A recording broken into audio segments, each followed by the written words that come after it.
Vamos ver o texto? Portanto, meus amados irmãos, sede firmes, inabaláveis, sempre abundante na obra do Senhor, sabendo que o vosso trabalho não é vão. Interessante, né? Tudo é vão, mas o trabalho para o Senhor não é vão. Usa-me, Senhor, usa-me, Senhor. Eu lembro, alguns anos atrás, quando eu fiz essa pena, e começou aquele problema, né? Aí o colesterol bom não vinha, só vinha o mal, etc. Falei, estou no fim da picada. Meu filho veio aqui, ficou no meu lugar, assumiu a igreja durante 12 anos, né? Fez muita coisa maravilhosa. Nós temos uma nova igreja que ele fez, né? Mas ultimamente, com esse problema de estudo, de lecionar à noite, né? As finanças da igreja caiu muito. Então, e eu que falei, deixei na mão dele, porque estava no fim da picada, voltei de novo. Então a Bíblia diz assim: primeiro, sede firmes; segundo, inabaláveis; terceiro, abundante. A NVI diz assim: mantenha-se firme e nada abale, seja dedicado à obra do Senhor. Então, essa mensagem de hoje não é doutrina. Eu gosto muito de pregar sobre doutrina, mas a mensagem de hoje é profética. É uma mensagem que ela vai trazer uma exortação, ela vai trazer uma edificação, ela vai mostrar que você tem, né, uma firmeza, uma perseverança nas três atitudes que a Bíblia pede. Primeira, que a coisa Deus pede, firmeza. Segundo, constância. Terceiro, abundância. Os que já casaram, os que vão se casar, primeira coisa que quer, marido, eu quero firmeza. Eu não aceito marido frouxo. Segundo, marido, eu quero que seja constante. Não é constante no bar, é constante em casa. Eu tinha o irmão João Delfino. O irmão João Delfino, ele aceitou Jesus Cristo numa mensagem nossa. E ele, todo domingo, todo dia ele saía do trabalho e ia jogar aquele taco, né? Aquele negócio lá aquele negócio de bilhar, todo dia. Ele chegava 11 horas, 10 horas em casa. E no dia que ele se converteu, ele veio direto para casa. Ele tinha uma família muito bonita. E ele sentou assim na família e começou ao jantar com os filhos, mas não conseguiu jantar. O irmão João Delfino chorava. O que foi, pai? Eu perdi isso esse tempo inteiro. Todo dia no bilhar, tomando cerveja lá com os meus amigos, eu perdi esse convívio com a minha família. Então, as pessoas querem constante, mas ainda além de constante, também abundante. Abundante. E por quê? Porque o nosso trabalho não é vão. Então, na realidade, se firme, constante e abundante, por quê? O nosso trabalho não é vão. Billy Graham faleceu agora. Ele mudou para o céu. John Toste. Mas quantas pessoas que eles deixaram? Quantas vidas? A minha irmã, por exemplo, com 12 anos, aceitou Jesus do Billy Graham, quando ele pregou aqui no Pacaembu. Então, por quê? A mensagem hoje: desistir jamais, recuar nunca. Vamos lá, por que não desistir jamais? Em primeiro lugar, por quê? Porque a esperança nossa é construída em fundamentos seguros, é promessas sólidas. A nossa vida, meus prezados irmãos, aqueles que servem a Deus não têm um bom salário. Ele não está aqui pelo salário. E a Bíblia mostra claramente que muitas vezes não tem sequer o reconhecimento. Eu lembro um dia que eu perdi a vontade de ser pastor, perdi Aí cheguei, ficou muito que o irmão, simplesmente o irmão que eu tinha ajudado muito, que eu esperava alguma coisa dele, ele falou algumas coisas que me machucou. E eu cheguei ao pastor Enéas, falei: pastor Enéas, não quero mais ministério não, pastor. As pessoas são muito ingratas. Ele disse: você tem razão. Se você trabalhou para o povo, você tem razão. Agora, você trabalhou para Deus, Deus não é ingrato. Então, na realidade, não tem pagamento, mas tem eternidade, tem alegria, tem alguma coisa, meus prezados irmãos, que é diferente. Se nós trabalharmos demasiadamente, se sofrermos demasiadamente, nós temos certeza, nós estamos servindo ao Mestre. Eu não sou empregado desta igreja, eu sou empregado do Senhor, eu sou empregado do Mestre, e Ele sabe do meu interesse, Ele sabe da minha vida, Ele conhece. Para servir o Mestre, nós estamos servindo, mas não é só servir, nós vamos conviver com Ele. Sofremos na terra por eles, mas reinaremos por Ele. Se morreremos por causa dEle, ressurgiremos por Ele. Por isso que a Bíblia diz, fala: olha, você tem que ser abundante. O seu trabalho não é vão. Não é vão. Irmãos, quando eu nunca pensei em começar a notar as pessoas que aceitaram Jesus. Mas ontem esteve na minha casa um pastor, foi lá me abraçar, falou: eu vim abraçar meu pai.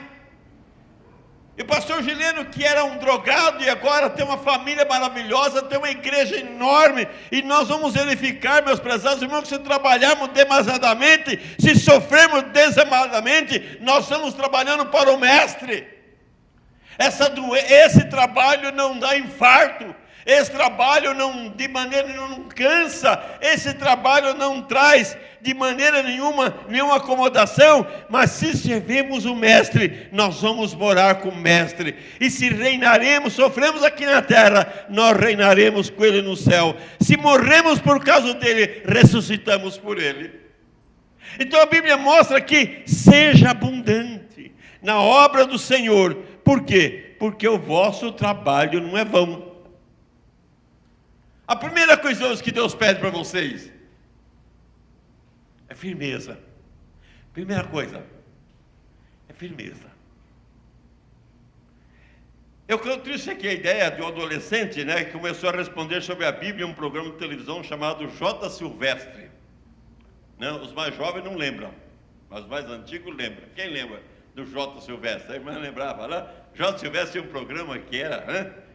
Então, o programa otorgava prêmios, e o rapaz simplesmente ele começava a responder sobre a Bíblia. Aquele adolescente começava a responder sobre a Bíblia. No último dia do programa, o apresentador fez a pergunta: vai responder ou vai desistir? Ele diz assim: desistir jamais, recuar nunca. Foi essa a palavra dele que me sugeriu a mensagem desta noite. A Bíblia diz, Então, meus prezados irmãos, a firmeza do verdadeiro crente, a Bíblia de Daqueles diz o seguinte: o verdadeiro crente, primeiro, ele está firmado na verdade. Na verdade. Não na denominação, não na igreja, ele está firmado na verdade. O verdadeiro crente está firmado em Cristo. O verdadeiro crente está integrado na igreja, corpo de Cristo. O verdadeiro crente está firmado na família. O verdadeiro crente está firmado na ressurreição. O verdadeiro crente está firmado na vitória. Ele sabe que tem uma vitória. Naquele hospital, depois da safena, eu comecei a aprender a andar de novo. Comecei a aprender a comer de novo. Eu assisti uma operação, hoje é mais prática. Depois, se tivesse assistido antes de feito, eu vou dizer uma coisa: eu não sei o que seria de mim. Mas eu só sei dizer que eu estava tão triste, mas tinha uma vitória. Tem uma vitória. Tem uma vitória para cada um de nós. Tem uma vitória porque nós somos filhos de Deus. O meu cunhado hoje, com 90 anos, crente, sincero, está na presença do Senhor e diz assim: olha, eu não vivo mais assim, ano que vem, mês que vem, hoje eu vivo isso, cada dia. E à tarde eu falo: Senhor, obrigado por mais um dia. E quando chega a tarde ele fala: Senhor, obrigado por mais um dia. Então, meus prezados irmãos, a primeira coisa é firmeza. Mas nós temos pessoas que retrocederam. Vamos lá. Quais são as pessoas que retrocederam? Novo Testamento. Vamos lá. Abandonaram a fé, retrocederam. São exemplos tristes, né? Primeiro foi Demas.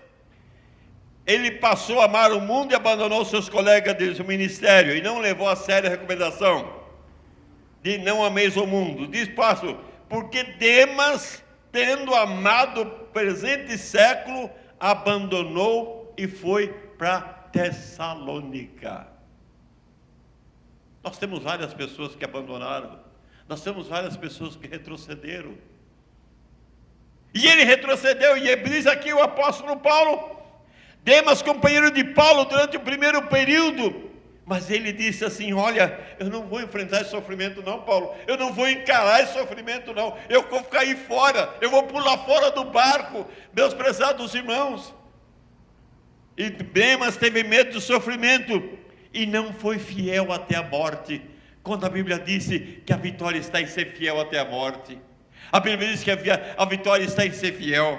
O segundo foi Imeu e Fileto, também se desviaram da verdade e passaram a pregar heresias e outros erros. Diz a palavra de Deus: as coisas que o falso mestre ensina e espalha é como gangrena.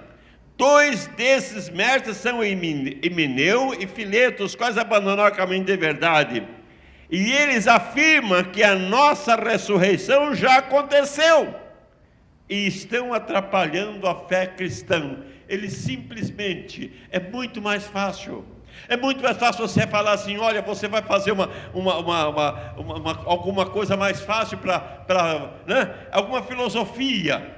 É muito mais fácil você falar alguma coisa que seja fácil você viver. Então no velho, nós temos em Irineu que eles simplesmente mudaram e começaram a ensinar diferente.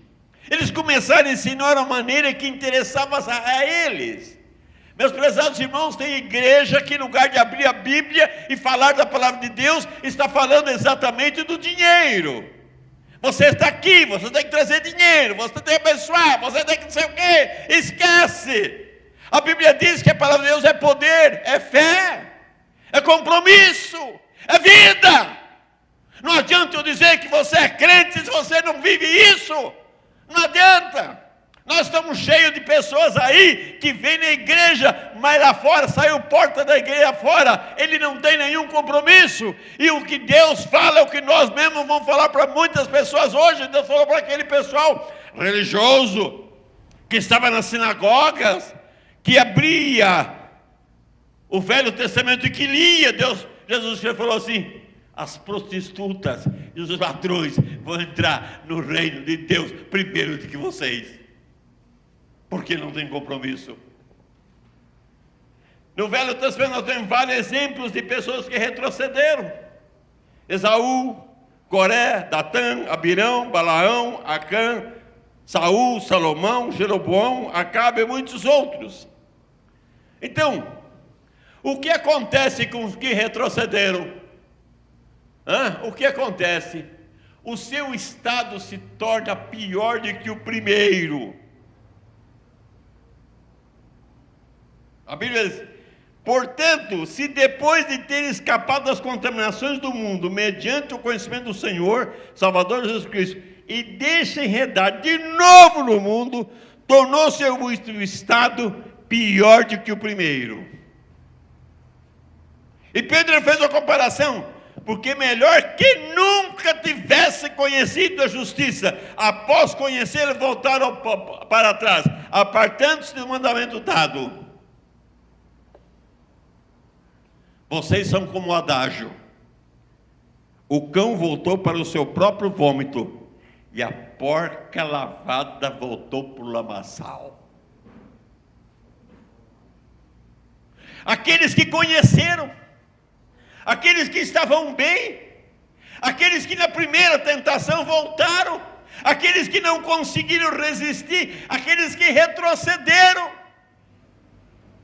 Sabe, é como o cachorro que voltou aquilo, comer aquilo que já havia vomitado, já havia deixado aquela sujeira, e como uma porca que depois de lavada voltou para o lamaçal. E a Bíblia diz, né, que desviar da fé traz muitas dores, porque o amor ao dinheiro é raiz de todos os males. Se algum dessas cobiças desviaram da fé a si mesmo, se atormentaram com muitas dores. Então, meus prezados irmãos, a Bíblia exorta primeiro, você tem que ter firmeza na sua fé. Eu sei quem tenho crido, eu sei que Jesus Cristo é meu Senhor, eu sei que é o Senhor da minha vida. Eu tenho que ter firmeza naquilo que eu sei. Quando eu vejo, meus prezados irmãos, a Bíblia mostrando que a nossa vitória está na fé, de crer. Nós temos que ter firmeza na palavra de Deus. A palavra não volta vazia, ela vai lá dentro do nosso coração, ela enche no nosso coração. Nós temos que ter firmeza em Jesus, e nós temos que ter firmeza na vida cristã. O apóstolo Paulo fala, cuidado, a maior batalha de Satanás na sua vida é para você retroceder. Mas nós temos pessoas que se mostraram firmes. Vamos lá, as pessoas que mostraram firmeza. José do Egito, eita Zezinho, eita Zé, aquele é o Zé. Como foi injustiçado, e continuou sendo firme. Sadraque, Mesaque e Abednego,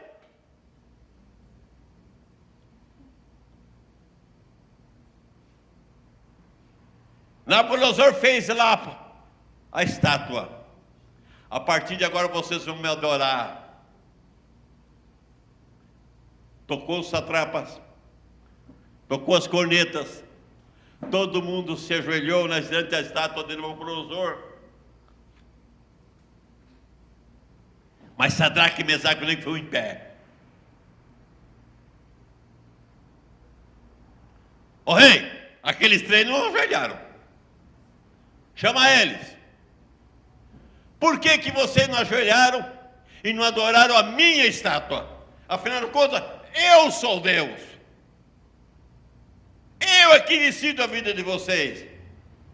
Eu é que tenho poder para matar e para vocês viverem. Olha, sinto muito, mas nós adoramos a Deus. Seus miseráveis, além de tudo, ainda são arrogantes, né? Ô bichinho arrogante é crente, né? Acabar com esses caras. Mas eu quero ver esses caras fritando na primeira. Aumenta o fogo, bota mais fogo, deixa o fogo ficar bem forte. Aumentaram o fogo. Os caras que jogaram lá dentro se queimaram. Um deles morreu. E quando eles estavam lá dentro, Sadraque, Mesaque e Abednego olhou e falou: rei, tu não colocasse 3 nessa fornalha? Ele falou: foi. Só que tem 4 andando lá dentro. Jesus já estava ali com eles. Tira esses 3 de lá de dentro, porque o quarto não saiu. O quarto era Jesus. E vou mudar a lei agora. Todo mundo tem que respeitar o Deus de Sadraque, Mesaque e Abednego. Que as pessoas que atiraram morreu e eles estão aí sem um chamisco de fogo. Daniel na Babilônia, Pedro, João diante das autoridades, Paulo diante dos reis e governadores, Lutero, Savonarola, João Hus, João Knox. E eu quero falar do nosso herói, Miguel Schattner. fundador da Igreja Batista, conhecido como Anabatista, no dia 18 de maio de 1526, ele foi puxado por uma junta de bois e foi cortado aos pedaços. Cortava pé, cortava braço, foi cortado aos pedaços. E depois de cortado aos pedaços, ele foi queimado na fogueira junto com mais 3 anabatistas. Margarete assistiu tudo. A sua esposa viu tudo aquilo. O clero cortando ele. E uma semana depois, pegaram Margarete, jogaram no rio Neckar, para morrer afogada. O impacto da tortura de Sáter, acusado através do verdugo, eles falaram: agora acabou. Acabou os anabatistas. Não tem mais. Tem eu aqui, tem vocês aqui, das igrejas batistas hoje toda aí. Tem anabatista para chuchu. Essa coisa não é praga não, é bênção de Deus. Espalha. Espalha. Miguel Cháter, né? Morreu. Acabou os anabatistas? Não. João Menon assumiu. João Menon assumiu. E sabe o que João Menon assumiu? E depois surgiu mais uma igreja, a igreja dos Menonitas. É a segunda maior igreja do mundo. Os Menonitas. Acontece que quando João, o impacto foi tão grande, que 2 dos seus verdugos, Martin Buch e Wolfgang Capito, que tinha participado agora, se converteram. Eles que tinham mostrado aquilo, eles se converteram.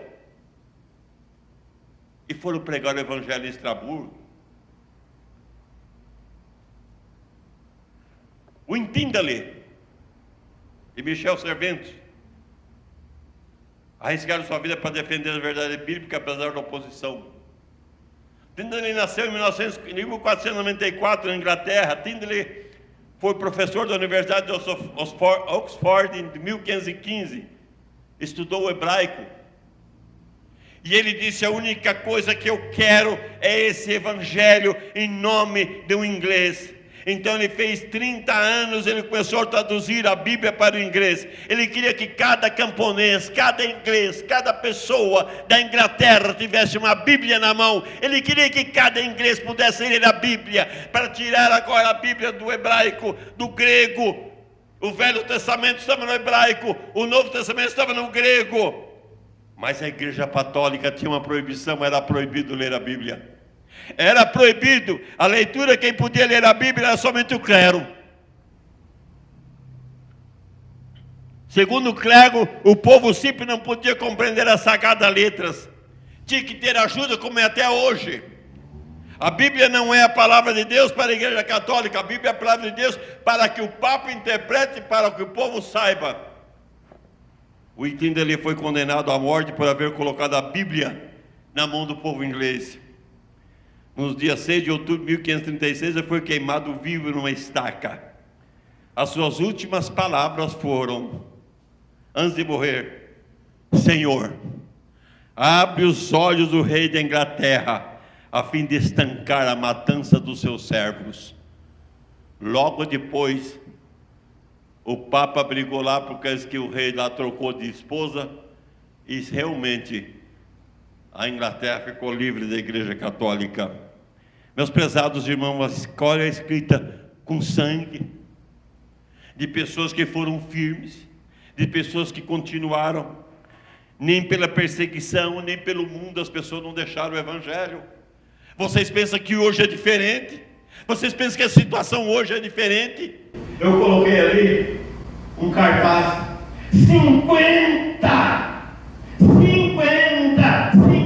países onde ser crente é assinar a pena de morte. Está ali o cartaz. Eu estava lendo agora os crentes da China da Coreia, da China do Norte, Coreia do Norte. Sabe o que eles passam?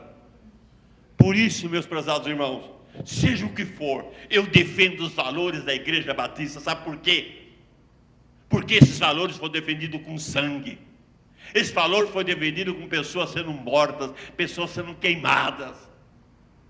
Pastor Geleno, quando ele me auxiliava aqui, ele abriu uma igreja presbiteriana que se dividiu, abriu lá, começou da ceia, etc. Não quis batizar o pessoal novo. Eu fui lá, na hora da ceia, falei, pode trazer os cálices. Primeiro vocês vão se batizar. Eram batizados por imersão, não é considerado batismo bíblico para os nós batistas. Pastor, não tem nada. Eu falei, não tem nada. Não tem nada. Os nossos antecessores morreram queimados, cortados, esquartejados, porque tinha valores. Nós temos que ter valores. Há valores que não pode abrir mão. Há valores que não pode abrir mão. Há valores do casamento que não pode abrir mão. Não pode abrir mão hoje da fidelidade. Não pode abrir mão da responsabilidade. E meus prezados, nossos antepassados foram esquartejados, como Miguel Sáter. Foram queimados como William Tyndale. Espera aí, nós temos valores. E nós temos hoje que crente que sai da igreja só porque o pastor olhou para ele de lado. Nós temos crente que abandona a igreja só porque, na realidade, não é aquilo que... Na igreja da minha filha, é uma igreja muito humilde. E o pastor vai buscar todo mundo de carro e leva todo mundo de carro depois do culto. Quase todo mundo. Cadê o irmão fulano? Não está mais aqui? Ah, não está. Quem foi? Ela se chateou. Por quê? Porque o pastor foi levar a outra irmã primeiro. Vai criar vergonha.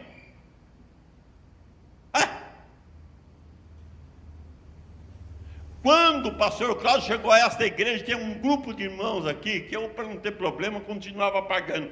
Pagava a passagem para eles virem à igreja, porque senão não vinham. Só que tem uma coisa, só para vir na igreja. Para passear não precisava pagar. Então hoje, meus prezados irmãos, nós estamos simplesmente, cadê os nossos valores? É valores da palavra. É valores da palavra. Pode acontecer o que aconteceu, mas o valor está na palavra de Deus. Não importa o que o irmão falou, não importa o que aconteceu, eu tenho valores da palavra. E a Bíblia disse, a firmeza, meus irmãos, traz recompensa. Vamos lá para o 7. Jesus afirmou naquele dia, muito bem, servo bom e fiel. Você foi fiel no pouco. Aquele pouquinho que você tinha. No muito te colocarei. Entra para o gozo do Senhor. A segunda coisa que a Bíblia diz também, sejam inabaláveis, constantes e inabaláveis. Passa aí. Constantes e inabaláveis. Para de ficar depois mudando de posição. Constante. É inabalável estar firme, sempre no mesmo propósito. Eu tenho um propósito na minha vida. Eu não mudo no meu propósito. Meu propósito é esse. Continuarei lutando. Não até estar mudando de posição, mudando de doutrina por qualquer motivo. O crente é justo. Ele não pode estar simplesmente se abalando. Ele tem que ser inabalável. E meus prezados irmãos, ele tem propósitos. Inabalável.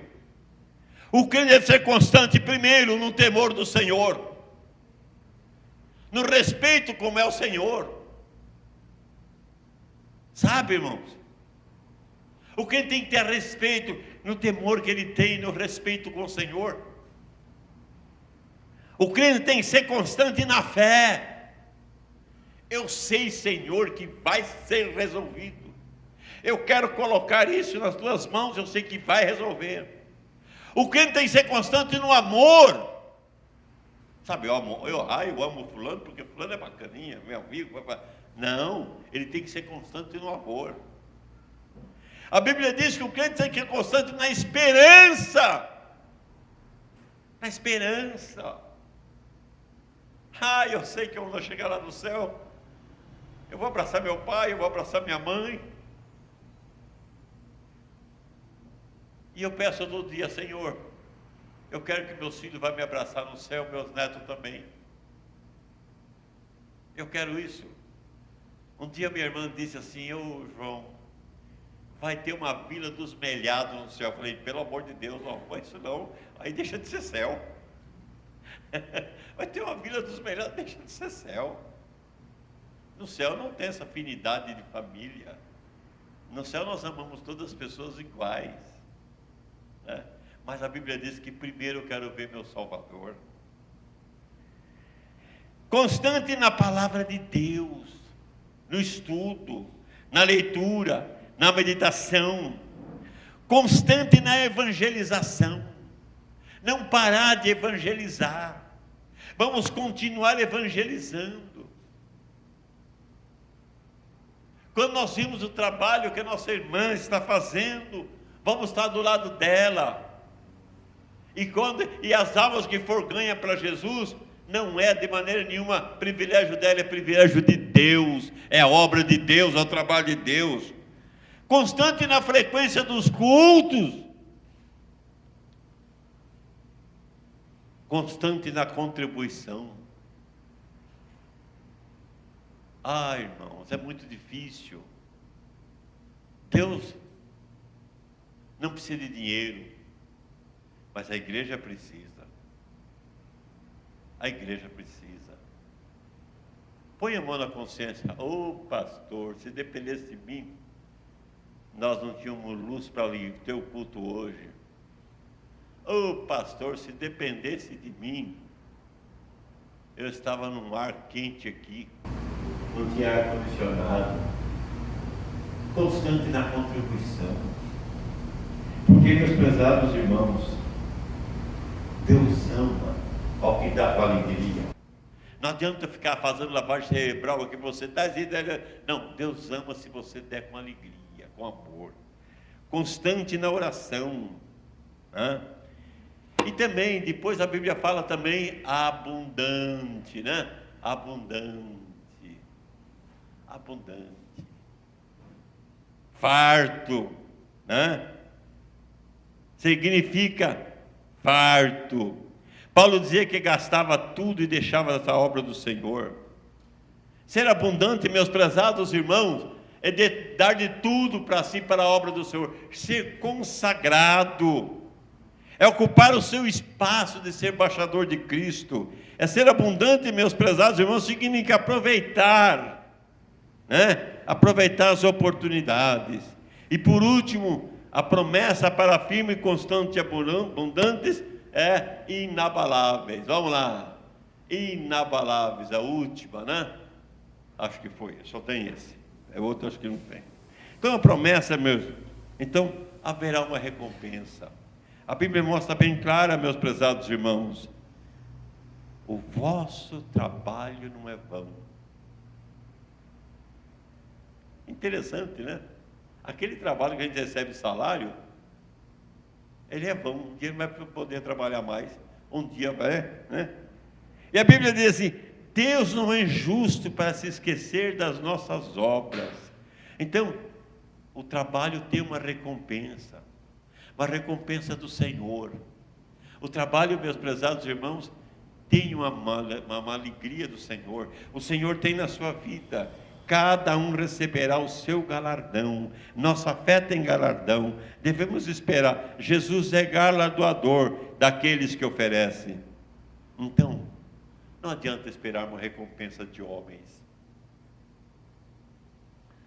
Sabe, tem pastores aí que estão preocupados com crente que dá uma oferta boa, ou dá um bom dízimo. Nós temos que estar preocupados com a obra do Senhor. A Bíblia fala assim: vamos entender a palavra do Senhor. Eu quero concluir nessa noite dizendo, em primeiro lugar, irmão, firmeza. Vamos ter firmeza, sem voltar atrás. Irmão, sem voltar atrás, sem abandonar a fé. Saber que o que eu estou fazendo aqui é para o Senhor, é para o Senhor Deus. Eu hoje trouxe a irmã, né, o Valdinei e a irmã Carla aqui. Que alegria da irmã Carla. Ela vai lá, São José do Rio Preto, e fala de Jesus, tenta levar a família para a igreja, e agora ela pega a irmã dela, se batiza na igreja quadrangular, né? Se batiza, sem começar esse negócio de achar que uma igreja é melhor do que outra igreja. Essa semana estudei um livro de uma igreja batista tradicional, e ele disse assim: maior arma do diabo é a igreja batista da Lagoinha. Quantas Lagoinhas tem trabalhado para o Satanás? Eu falei, meu Deus do céu, como é que alguém pode dizer isso? Cadê o respeito? É isso. Os irmãos são bênção. Eles têm ganhado almas para Jesus. Eles têm pegado a renda da igreja e comprado as menininhas que são vendidas para o sexo. Lá na Índia, eles estão comprando essas meninas e trazendo para o abrigo para que elas possam realmente viver uma vida diferente. Como é que alguém pode dizer isso? Está muito preso à religião, à denominação. Deus falou, não, esse trabalho é em vão. Nós temos que ser firmes no trabalho do Senhor. Irmão, você tem firmeza? Você tem procurado buscar essa firmeza? Oh Deus, eu estou firme, Pai. Eu quero estar firme cada vez mais. Eu quero estar firme cada vez mais. Irmãos, eu levanto de madrugada, a primeira coisa que eu vou ler a minha Bíblia, vou ler minhas devocionais, eu faço 4 devocionais, né? São 4 assuntos, porque eu quero ter aqueles testemunhos ali, toca no meu coração. Tem hora que eu choro quando eu vejo aquilo, falo, Senhor Deus, como é maravilhoso. Quando vejo aquelas bênçãos que Deus... Então a primeira coisa que Deus está pedindo para você nessa noite é firmeza. Seja firme, meu irmão. Seja firme. Seja firme na educação do seu filho. Seja firme no compromisso com Deus. A segunda coisa que a Bíblia diz é constante. Seja constante no temor do Senhor. Constante na fé. Constante no amor. Constante na esperança. Constante na contribuição. Contribui para a obra do Senhor. Constante, meus prezados irmãos, na oração. Constante na leitura. Constante na devoção. E a terceira coisa que Deus fala assim, olha, além do constante, seja abundante. Seja abundante na obra do Senhor. Não corra atrás de abundância financeira. Não corra atrás de aquilo que você acha que seria melhor. Claro que você tem que cuidar do seu futuro. Mas seja abundante, que Deus vai buscar. Você busca o reino de Deus em primeiro lugar, as outras coisas serão acrescentadas. Deus quer o melhor para você. Sabe, irmãos, eu não sabia que Deus tinha mais uma responsabilidade para mim. Mas vamos parar. O mundo é hedonista. O mundo hoje é hedonista. Sabe o que é hedonista? O mundo é hedonista. As pessoas são hedonistas. Aquele que pensa só nele, no prazer dele. No prazer dele. Ele pensa aquele que é bom para ele, pensa só aquilo. Em Edom seria hedonista, pessoas que pensam em prazer para ele. Mas seria um mundo egoísta também, que quer para ele. Ele não olha para as pessoas. Vamos tirar esse hedonismo das nossas vidas. Vamos, meus prezados irmãos, toda e qualquer busca de abundância será em vão, mas vamos fazer abundância à obra do Senhor. Vamos aprender do Senhor. Vamos viver a presença do Senhor. Quando a fé e a constância estiver. Então, examine na sua vida. Olha para a sua vida, fala, Senhor, eu estou sendo firme. Eu estou sendo abundante. Eu estou sendo constante. Baixe suas cabeças, vamos orar ao Senhor.